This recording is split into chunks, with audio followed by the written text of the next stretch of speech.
What's up guys, Sagi here and welcome to another Tech Gear Talk. I just spent a couple of days shooting with the new DJI Osmo Pocket and today I'm going to give you my first impressions. If you've been watching videos about the Osmo Pocket, you've probably seen everything from I love this thing, it's the best thing ever, to this is the worst product in history and I don't know why anyone should buy it. So I decided to get one of these and see what I think of it and maybe help you decide whether this is something that you should consider getting. Right off the bat, I was surprised with just how small it is. Sometimes when you see something in photos or in video, it's hard to get an idea of scale, but even when I just saw the box, I was already thinking this thing is going to be really small. Then again, during the unboxing, I took it out of the box and I'm telling you, this thing is tiny and it's so light. So from a portability standpoint, it's awesome because it really lives up to its name as a pocket gimbal. And even with the case, it's still so compact that there's really no reason not to take this with you.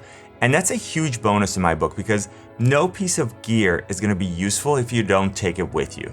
I'll give you some examples. I have a bunch of gimbals for my phone that I don't end up taking with me a lot. And the reason is that they're kind of big and clunky. You can't really fold them down. They take up a lot of space.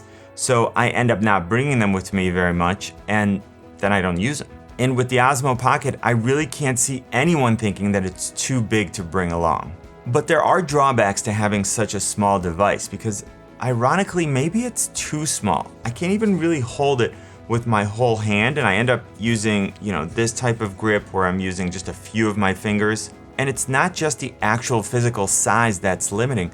There are also buttons and a screen and microphones, so you can't actually hold it how you might want. The other drawback of it being so small and light, again, ironically, is that maybe it's just a little too light. It's hard to keep something stable without an appropriate amount of feedback. And in the case of the Osmo Pocket, it's so small and so light that it may not give you enough feedback to compensate for movement.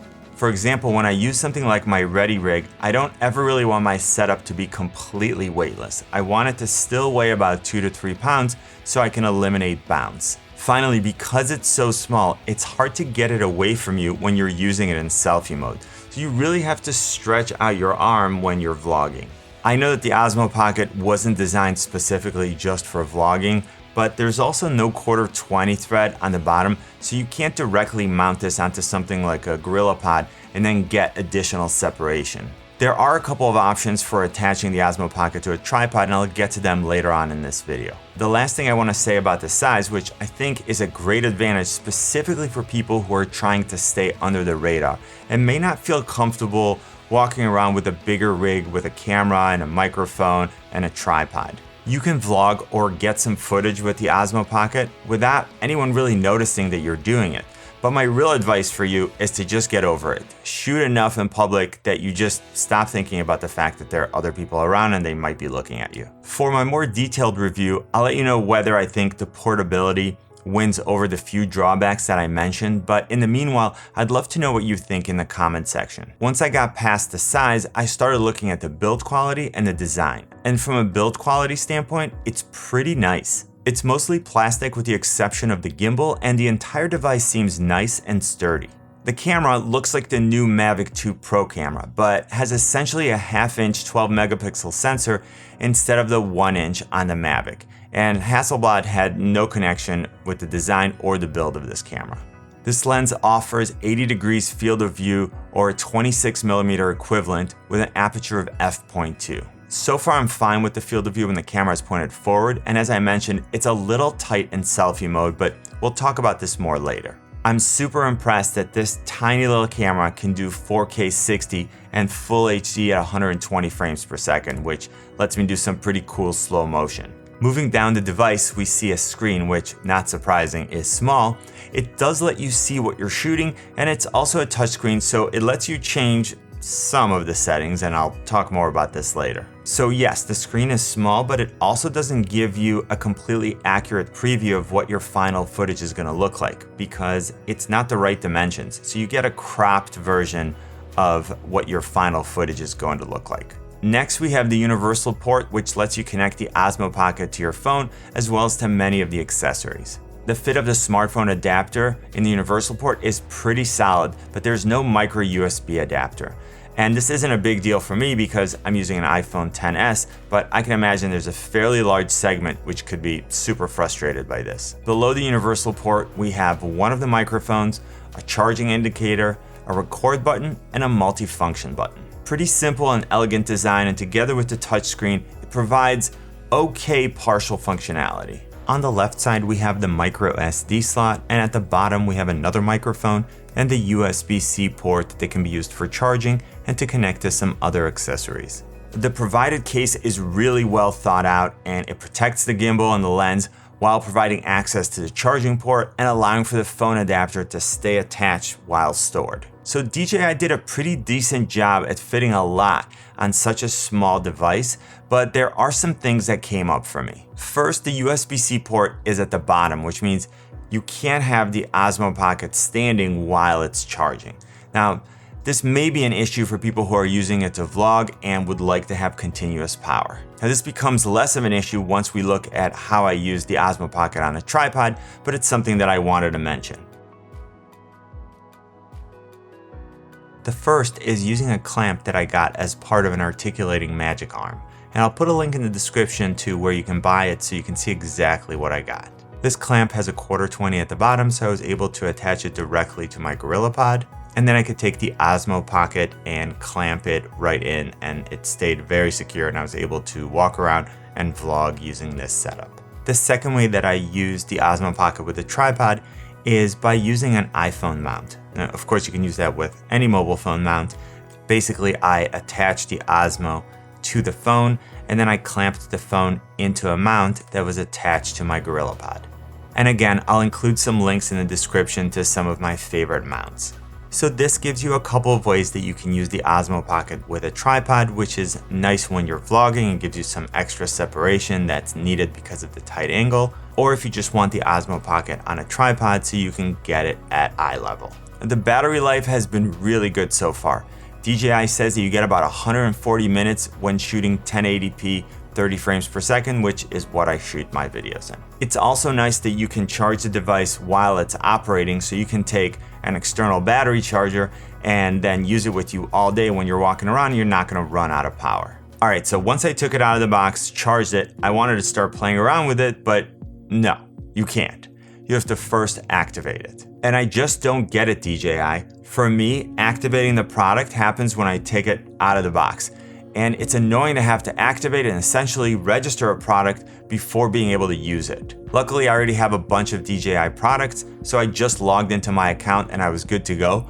But come on, I just want to use it. This brings me to the next topic, which is having to connect the Osmo Pocket to my phone. The actual connection part is super simple. You just plug it in, but then you have to download the DJI Mimo app. So for the record, I now have DJI Go, DJI Go 4, DJI Assistant, and DJI Mimo to run all my products. Now back to the physical connection, I'm not sure I'm a huge fan of having the lightning port be the single point of contact to the phone. I'd rather there be some sort of mount. The first thing I had to do was get rid of my regular case and put a much more slim case on because I couldn't even get this to attach.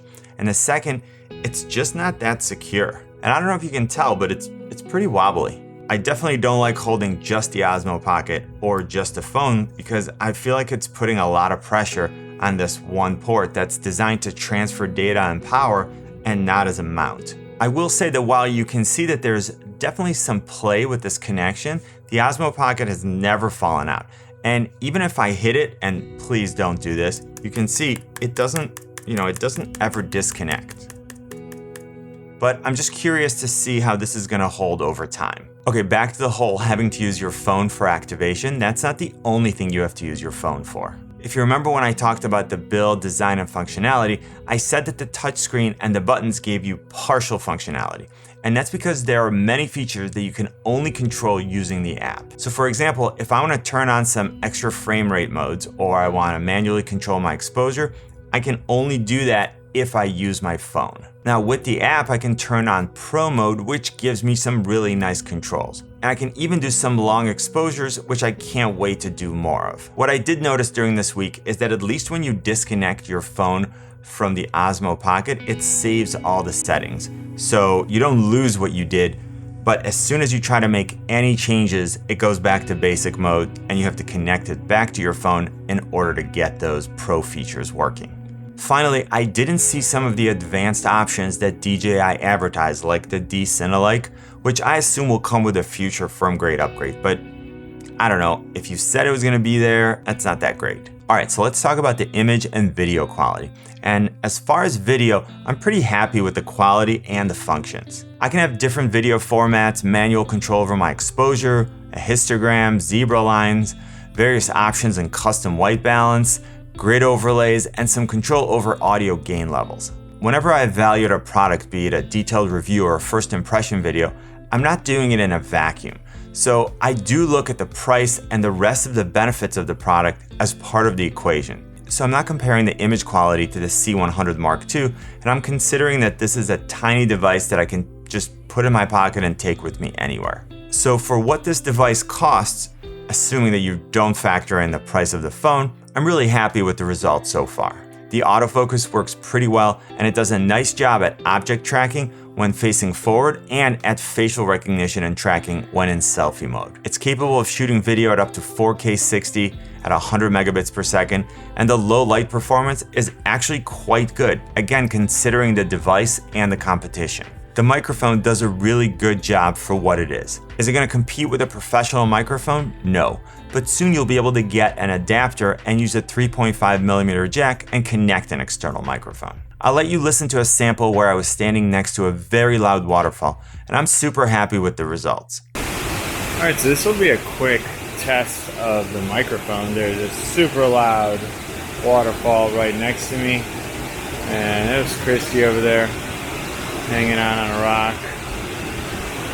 And as I pan back, you can see how close the waterfall is, and we'll see how this attenuates that sound. For photography, the images again are better than what I expected for such a small device.